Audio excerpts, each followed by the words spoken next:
बोलो जयकारा बोल मेरे श्री गुरु महाराज की जय।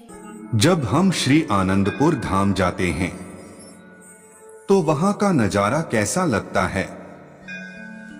श्री आनंदपुर धाम की सुबह, हर सुबह श्री आनंदपुर धाम का नजारा, वो चिड़ियों का चहकना, श्री मंदिरों से अमृत वेले और गुरु महिमा की मधुर आवाज आना, संत महापुरुषों का सत्संग, जैसे भक्ति रस घुल रहा हो, हर आत्मा उसमें मगन हो। यह है खूबसूरती श्री आनंदपुर धाम की। यहाँ हर सेवक श्री सतगुरु का प्यारा है। यहाँ पढ़ाई का पहला अक्षर बोल जयकारा के नाम से है। श्री आनंद सरोवर का कलकल करता जल, फल से लदे वृक्ष, फूलों के झुंड, भंवरों की गुंजन, श्री सतगुरु की रास लीलाओं के साथ भजन गा, जैसे हर आत्मा को श्री सतगुरु भगवान से जोड़ देता है।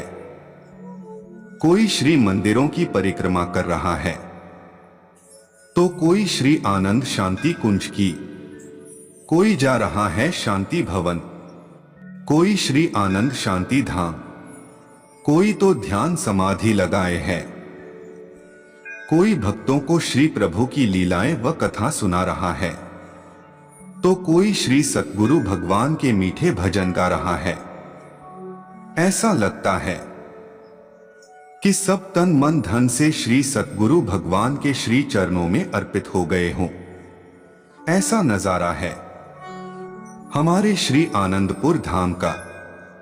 कोई सुबह सुबह मंदिर की सीढ़ियां व फर्श धो रहा है तो कोई प्रसाद बांट रहा है, कोई कीर्तन कर रहा है तो कोई श्रीकार आने की प्रतीक्षा कर रहा है, कोई दर्शन करके उसमें मगन हो रहा है तो कोई श्रीकार के पीछे पीछे चलने में व्यस्त हो रहा है। कहीं मंदिर में श्री सतगुरु देव भगवान के चरणों में फूलों का श्रृंगार बना रहा है तो कहीं श्री भोग बन रहा है। ऐसा लगता है जैसे आठों पहर श्री सतगुरु देव भगवान से शुरू होकर श्री सतगुरु देव भगवान पर ही समाप्त हो जाते हैं। समय कब समाप्त हो जाता है ये किसी को पता ही नहीं चलता है। न किसी को अपनी अवस्था का ध्यान है, न ही किसी को अहंकार है, न ही कोई झगड़ा लड़ाई है।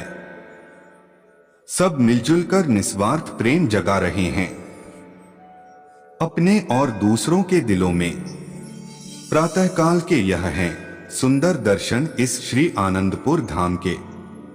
यह किस समय कहाँ श्रीकार में श्री सतगुरु देव भगवान मिल जाए कुछ पता नहीं। ऐसी अद्भुत पावन धरती को मैं शत शत नमन करता हूँ।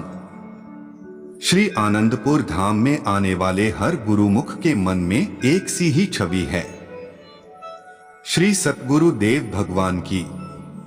कमल नयन, अति सुंदर वरन, मोहिनी चितवन, मीठी मुस्कान, गले में फूलों का हार, जिनके शीश पर विराजे श्वेत रुमाल, तन लहराए पीत पीतांबर, श्री चरणों में सफेद चरण पादुका, कर कमल उठे आशीर्वाद के लिए।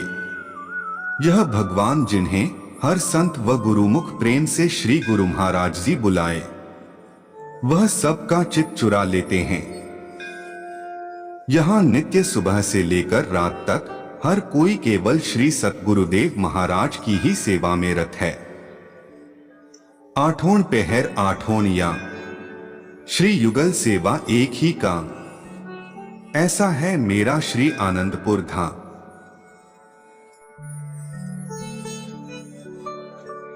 जैसे लोहे के टुकड़े को चुंबक से स्पर्श करने से उसमें आकर्षण शक्ति आ जाती है, वैसे ही जो साधारण मनुष्य भी स्वयं को नाम से संबंधित कर देता है तो उसमें एक प्रकार की प्राकृतिक आकर्षण शक्ति उत्पन्न हो जाती है, जिसके परिणाम स्वरूप सभी पदार्थ व लोग वहां खुद ही चले आते हैं। जब तुम में अहंकार आएगा तो कष्ट भी आएंगे। यदि ईश्वर के निकट होना चाहते हो तो अहंकार से दूर भागो, फिर तुम्हारी वाणी भी ईश्वरीय हो जाएगी। किसी भी वस्तु को प्राप्त करने के लिए उसका मूल्य देना पड़ता है। यदि योग को चाहते हो तो भोग को त्यागना पड़ेगा। जिसको आत्मिक मार्ग पर चलने का विचार है उसे शरीर और शारीरिक संबंधियों की तरफ आकृष्ट नहीं होना चाहिए। जैसे जो नाव तट पर पेड़ से बंधी हुई है उससे यात्रा कैसे पूर्ण होगी। जैसे घड़ी को घड़ी साज के पास, मोटर को वर्कशॉप में मिस्त्री के पास ठीक करवाने के लिए जाना पड़ता है, वैसे ही मन की मैल को स्वच्छ करवाने के लिए इंसान को सद्गुरु की शरण में जाने की आवश्यकता है।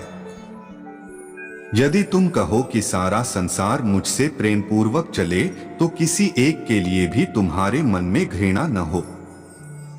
जो सद्गुरु की सेवा या प्रार्थना में प्रेम से पूर्ण मन लगाएगा तो उसका मन प्रेम विहीन सेवा या प्रार्थना से 1000 क्या लाख गुना अधिक निकलेगा। लोगों का आश्रय लोगे तो सदैव दास्ता में जीवन व्यतीत करना पड़ेगा और मालिक की आज्ञानुसार चलोगे तो निर्भय पद को प्राप्त करोगे। जो केवल शरीर का श्रृंगार करता है और आत्मिक उन्नति के लिए कुछ भी नहीं विचारता उसे ऐसा मलिन व्यक्ति समझो जो वर्ष में एक बार भी स्नान न करे और प्रतिदिन वस्त्र बदलता रहे। तुम ऐसी भावना और पुरुषार्थ न करो कि लोग मुझे बड़ा या अच्छा व्यक्ति समझें। लोगों से तुम्हें क्या उपलब्ध होगा? जो मिलेगा अपने शुभ विचारों एवं कर्मों से ही प्राप्त होगा। संतों के वचन में महान शक्ति होती है, इसलिए वह जो भी कहें उसे श्रद्धा से सत्य सत्य कर मानो। नदी में डूबता हुआ मूर्ख भी बचने के लिए हाथ पैर मारता है। फिर जिस बुद्धिमान या पंडित को यह ज्ञात भी है कि संसार भवसागर है लेकिन उससे तैरकर पार होने के लिए भक्ति के साधन नहीं अपनाता तो वह भाग्यहीन है। वही मकान, कपड़ा, अनाज और सवारी सफल हैं जो गुरुमुख हो, संतों तथा सतगुरु के उपयोग में आए। मनमुखों के बंगलों से गुरुमुखों की झोपड़ी धन्य है। सेवक है आत्मा और सतगुरु है परमात्मा। फिर जो सेवक देह का अभिमान करता है वह सुखरूप सतगुरु को पीठ देकर दुख की तरफ मुंह करता है। सतगुरु का आदेश है कि निंदा, स्तुति, द्वेष, सुख और ईर्ष्या, द्वेष तथा 5 विकारों से, इंद्रियों की इच्छाओं से सेवक को न्यारा रहना चाहिए। लाखों लोग चाहे सेवक की निंदा करें या महिमा और लोग दें या भय, परंतु उनकी बातों को आई गई समझो। सतगुरु के वचनों पर दृढ़ रहना सेवक का परम धर्म है। जो व्यक्ति मन को नाम में न लगाकर मन की इच्छाएं पूर्ण करने की सोचता है वह जड़ को छोड़ पत्तों को पानी दे रहा है। शिकायत करने वाले की भीतरी आंख बंद होती है, क्योंकि जिसकी वह आंख खुली होती है वह ही अपने अवगुण और कमियां देख सकता है और दूसरों की अपेक्षा स्वयं को संवारता है। निंदक और चापलूस लोग जीव के महाशत्रु हैं, परंतु बड़े खेद की बात है कि कई उन शत्रुओं को मित्र समझकर उनकी बातें मान लेते हैं और धोखा खाते हैं। जो वास्तविक मित्र हैं उनसे मुख मोड़ लेते हैं।